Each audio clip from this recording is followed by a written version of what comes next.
story forward. Manish Maheshwari, former Twitter India head, is with me. Sheel Mohnoth, VC of Better Tomorrow Ventures, joining us on the show. Tehseen Poonawala, political analyst. And I think social media native, I would say, is also on the show with us, as is Ashita Agarwal, professor at SPJIMR. So welcome to all of you, and great to have you on the show. Manish, I'm going to start with you. So I think no one's disputing that Threads is basically another version of Twitter. I don't know if it's copycat and if there is a legal case over there, or I don't know about that. Do you think they're already doing a better job, or they've struck at the right time when Twitter is being roundly criticized for being everything that is wrong, bad, and toxic on social media? Yeah, so I think to your question, Tamanna, the timing is perfect. Twitter is quite distracted, and also they are focusing, and they have also publicly claimed it, they are focusing on monetization.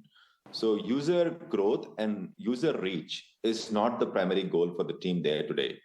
And something like Thread coming in at this point in time and providing an alternative to Twitter is a perfect situation from Meta's perspective. The second thing that is also quite working out for them is there are many people on Twitter who are quite unhappy with Twitter in the way it is being managed under Elon. So they have now found an alternative. They have gotten it right in the first situation, which is to acquire users. So through the integration with Instagram and allowing Instagram users to quickly sign up and also carry their followers and community with them to Thread, that's a brilliant move because it avoids the empty house effect. When you enter a new social media platform, the biggest problem is you don't know what to do there because there is no one else there. Now, today, if you go to Thread, there's already a thriving community of people and you have your own followers, so you can start discussions and conversation. So they got the beginning right. Now, just because they are doing it this way doesn't mean that it will also be successful. So we'll have to wait and watch how they execute from this point onwards. For example, I don't forget, sometime in the past, Google launched something called Google Plus to compete with Facebook in those days, and they were not very successful. So just because Meta is doing this, that may not be a sufficient condition for success. What they will have to do now is that now that they have gotten these Instagram users to sign up for Thread, how do they make them drive conversation there? How do they have breaking news? How do they have something that causes people to have an opinion, express the opinion, engage in conversation, and then come back again to consume that conversation and contribute to new conversation? How do you do that? Now, context does matter, because the way users are on Instagram is not the way users are on Twitter. On Instagram, it's a visual format. So you go to Instagram to look at stories, to look at videos and pictures. Now, when you come to Twitter or anything that is trying to be similar to Twitter, you are there with text first. So it's a textual medium where you look for ideas and opinion and you try to read things that will make sense to you in a very cerebral manner, right? So they have gotten the Instagram users and they have flipped the format to make it text first, but that may not be enough. And I think my sense is that Instagram users are not as smart. I'm not saying that. Yeah, what I'm saying is it's a visual format versus a textual format, right? In a visual format, it's more emotionally appealing, but it may not be something where you may have to sort of really think and really have to engage in a conversation. Now, so that difference is there, right? So the context is different. The framing is different. Now, my sense is that the team that is doing this at Meta is also a smart set of people, and they would quickly figure out that they need to do a few more things to get the conversation going. They need to ensure that journalists like yourself break the news first on Thread, right? Today, Twitter is Twitter because all the top personalities and all the important people and all the top journalists, they break their story first on Twitter. It comes on Twitter. That's where the news breaks. And then it gets picked up by the traditional media. It gets picked up by other people and sort of then becomes the popular culture discussion, right? So if Thread is able to break that barrier where it is able to make people break the news first on their platform, and people then start going to Thread saying, this is the place where I can see authentic, real conversation from really important people, that's when they can say that they have become successful. Okay, so my view is that they're on the right track. There's a lot of course, it's early days. also It's early days, and like we said, our primary question is that how do we make sure that Thread doesn't become another toxic version of Twitter? Who's looking at social media toxicity? But I want to ask Tehseen this question. Tehseen, a few days ago, you spoke about a very harrowing experience you had when your car was stowed away in Delhi. It's something that we've been covering on Mirror Now. Then you came on the channel, you spoke about it. Now, would you have gone to another platform or only to Twitter if you have to tag important people, the ones who have to solve your problem, raise awareness? As of today, does Twitter still stay as the first choice for that kind of a piece of content or communication?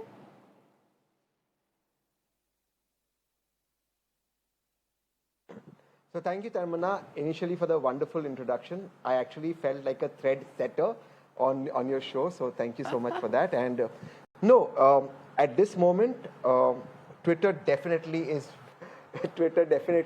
where the breaking news is. Simply because, like you rightly said, all the influential people and the newsmakers are there. So it's also instinct, right? So you just tweet what's happening, or you live tweet something that's happening. So that is very instinct. But right now, if you go to Threads, it feels like a very close-knit community. It feels like a feel-good community because, like Akash and Mr. Mahesh rightly said, the entire Instagram followers, minus the toxicity of Twitter, has come onto Threads. So that so far seems good. There seems to be something good there. You have followers, you have some amount of conversation happening. But this is only the initial phase. I still go back to Twitter, and I think Twitter is where the action right now is. Twitter is convenient because people are simply used to it. There is at least with the newsmakers, they first tend to, or those who tend to follow the news, look at Twitter and see what's happening in the country and upload things. So I think Threads would take time to get there at this moment. It may take some amount of time, but with that, if Threads go there, will come the toxicity, will come the IT cells, will come the trollers, and that should not spoil the platform. So I think the success of Threads will lie in how Instagram and Meta can reduce that or find out that IT cell and stop that toxicity. In the meanwhile, Twitter will continue to thrive. It will be naive to think Twitter won't thrive, simply because it is so convenient to be there. You're so used to it that your instant reaction will be just to tweet something before you even go to Threads. By the way, I have to tell Akash, if he's still watching this show, Mirror Now seamlessly got into Threads.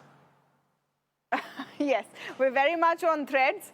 We're very much on Twitter. We're on Instagram. We're on your TV screen, so you can find us wherever you need to. So, quick shout out there. But let me come to the point of why we're talking about Twitter and Threads and all of the social media today. We're looking at it from the perspective of toxicity and where the safeguards really lie.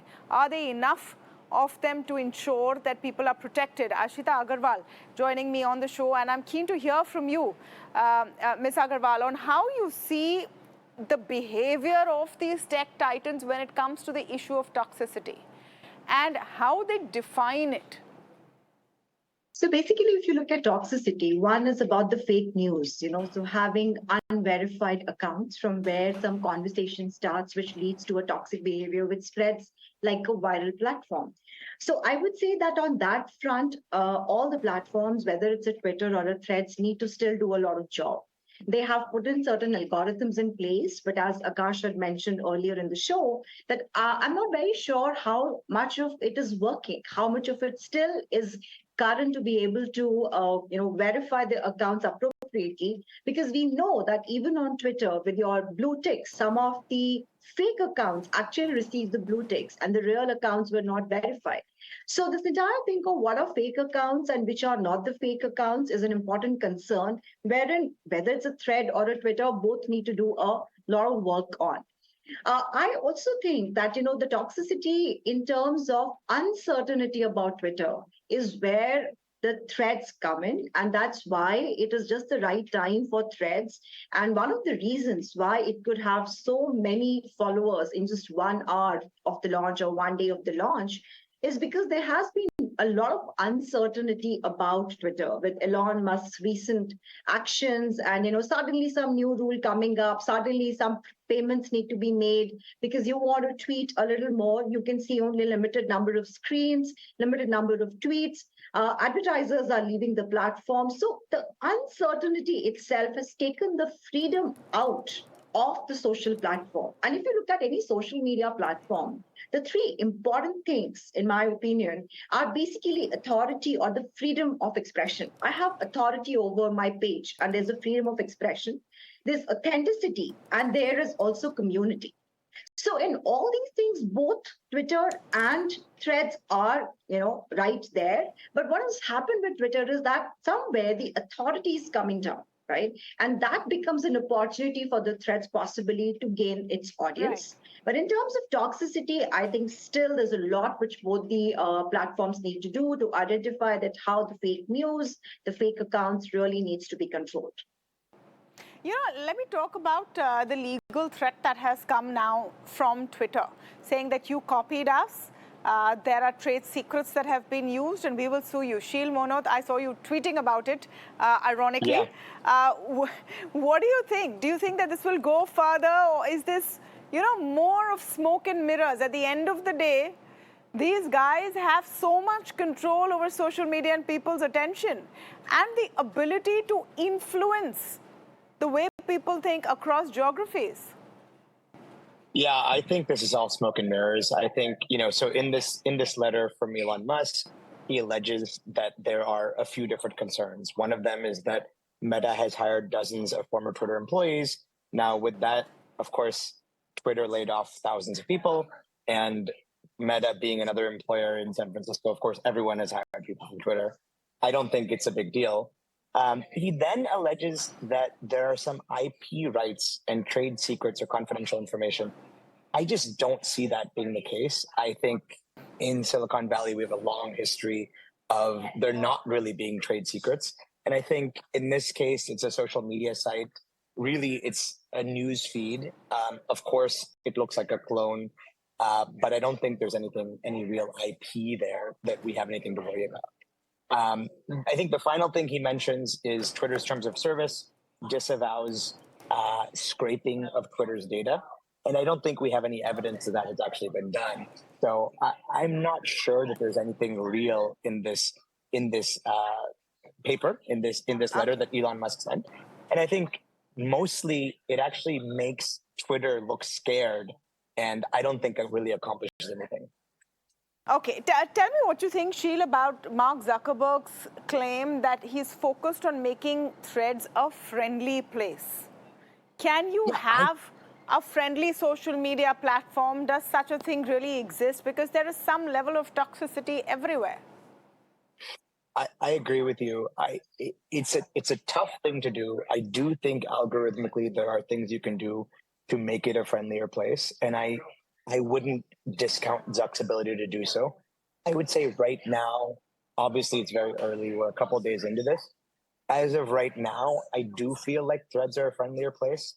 I think Zuckerberg has the one fortune of not needing to make money in the near term.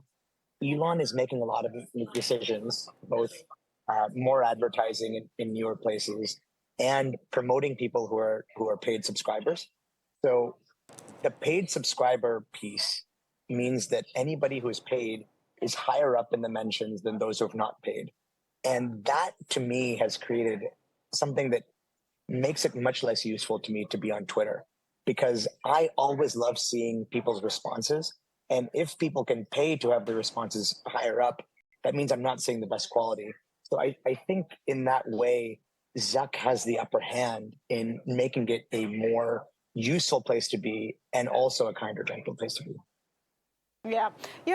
Tehseen, on the question of toxicity, what do you think needs to be done? Because what we have right now is governments trying to intervene. Governments trying to say that we will bring in rules to make sure that there's, no fake news, misuse, etc. on social media. Now, that also becomes a concern for some who say that it could be misused by politicians at the end of the day. If you leave it to the platforms, they themselves don't seem very keen to wipe out the toxicity.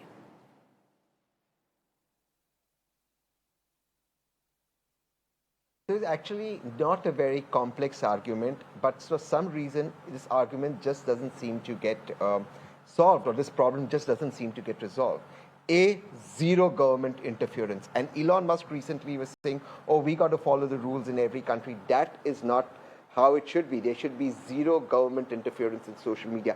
That, just to an extension, that's perhaps one of the reasons why a great country like ours, which is so talented, will never have an Elon Musk or a Mark Zuckerberg in the recent future, because governments are so controlling. You're successful because of governments, not despite government. That will always happen in the United States. But let's come to the second part of it. Free speech is not hate speech. Free speech is not bullying. Free speech is not targeting women and making sexual comments. That is common sense. That is a crime under all laws in every civilized country, including India, under IPC and CRPC. So it isn't very difficult to distinguish between the two. What the IT cells do is they encourage bullying. They encourage sometimes even crossing the lines and intimidating, which is actually to an extent criminal, while stifling free speech, which is legitimate criticism. That is worrying. Another point that I wanted to make is, because the speaker before me spoke about Twitter charging for its platform, even Instagram has started doing that. So Instagram actually, now the verification is paid for verification, except for those like Tamanna who have a legacy verification. The rest are actually paid for verification. So that Instagram has followed the Elon Musk model in making money there, just for clarification on that point. Yeah, absolutely. I mean, no one's going to pass up that chance to, get people to pay for something that is seen as prestigious. I'm not sure why. Manish Maheshwari, I want to come to you on the part of how internally this works. Is there a lack of ability to put these safeguards in a place like Twitter? Is it a lack of will? Or is there a sense that this is what our USP is? People come and abuse each other, everyone loves it, our engagement increases, and that's the product. Why pretend to be something we're not? Yeah, so Tamanna, I think you have to think about it in a couple of different ways. One is, of course, what would the platform want from the perspective of what is right, what will help them grow and become more successful. So clearly they are looking for engagement, more user base, and also conversation that pulls people in, right? That's one, right? So that's one of the commercial need, right? Outside of that, the other thing that they also have to solve for is, okay, what will help make the conversation healthy and allow people to sort of engage in it on a longer term basis. So that's where they try to put in policies and safeguard that will enable them to do that. But having said that, everything evolves very quickly, right? I mean, social media and technology itself is a very, it's a target that you have to keep chasing. It's not something that you sort of understand on one fine day and say, okay, I'll start doing it this way. So there, I think, all of these platforms, I'm not saying just Twitter alone, but everyone is understanding how people behave on these platforms, what kind of news challenges and struggles comes in, and how do you then put in the policy safeguards to do it. And when they make those policies, one is that they have to make policies that would work in different countries for different cultural nuances and for different user behavior.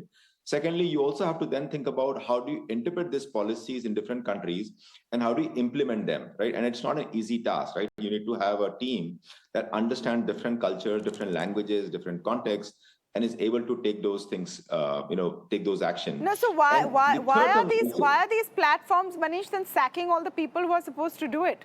Twitter sacked everyone whose job this was. Yeah, no, I think Twitter is a bit of a very special case, right? I mean, change of ownership, and with Elon coming in, I mean, they did things which were quite unthinkable, right? I mean, they sacked the entire PR team, they sacked the entire marketing team, they sacked the other teams that were in charge of looking at moderation and content, quality of content, etc., and safety as well, because they didn't see. Because from Elon's perspective, the sense I got was that they wanted to just focus on revenue generation and monetization, and they felt that everything else is a cost base, and they wanted to optimize the cost. But in my mind, that's a short-term problem. I don't think that's sustainable in the long term. Now, what these platforms also try to do is that they try to build products and try to scale it up. Rather than doing it through human beings, they try to build the tools and technologies that will enable them to do that, because they have to do this at a scale of billions of users, right? And billions of conversations. So in my view, I think all of these platforms are sort of doing a catch-up game as they learn more, as they build technologies, as they build tools. they implement them, but they face new challenges and new kind of behaviors, and then they start solving for that as well. So it's a never end, like it's like a game that you sort of keep playing and keep getting better at, but it's something where you never sort of say, okay, I've finally arrived. Like that's not the day. The problem is it's a game that has very serious consequences. We've seen that around election time in large countries. We are going to go into a massive election in the next few months. We need our social media feeds not to be infiltrated by toxicity and not to have content out there which creates strife in our lives and in our societies. Right? Good for you, right? I mean, Tamanna, now clearly, I am quite excited about the fact that there is something called Threads, which is a very viable alternative to Twitter. And when people who start, when they start using it and they start finding that this is somewhat better or has less toxicity, it solves their need better, they will make that choice. And I think the best thing is having a choice. Having a choice is good for the users. It's also good for creators. For example, I run a platform called Fenori. We're assuming all the trolls won't move bag and baggage to Threads. The moment there are people there, they're going to go there as well, because everyone wants the eyeballs. That remains to be seen. I mean, I agree with you that they will also start moving to Threads. The question, of course, is that what kind of tools and technologies Meta puts in place. And I'm assuming these are smart people. Meta is a much larger company. They have a much better tech stack. They have more people now to work on it. So maybe they will solve it better than Twitter has done in the past. And Twitter anyway is having a staff crunch. I mean, they are not able to solve problems for what they have today. Forget about solving problems for tomorrow. But what I do find a silver lining right now is that it does provide more choice, both for users and also for creators. For example, I run a platform called Fenori, which enables creators to monetize. And what is good for people like for us is that now we are not beholden to one platform and one way of doing things. The more choices we have, the better alternatives we can provide to creators to monetize. And that's what we do at Fenori. And I'm quite excited that there is now a serious competition to Twitter and an alternative that all of us can try out and make our own choice. Okay, let's see. Choice is good. The owner still is on the people who run these platforms to make sure it's clean. And of course, on us individually, don't put filth out there if you don't want to see it either. On that note, thank you to all of you for joining us on the show this evening and talking about the big clash of the titans. But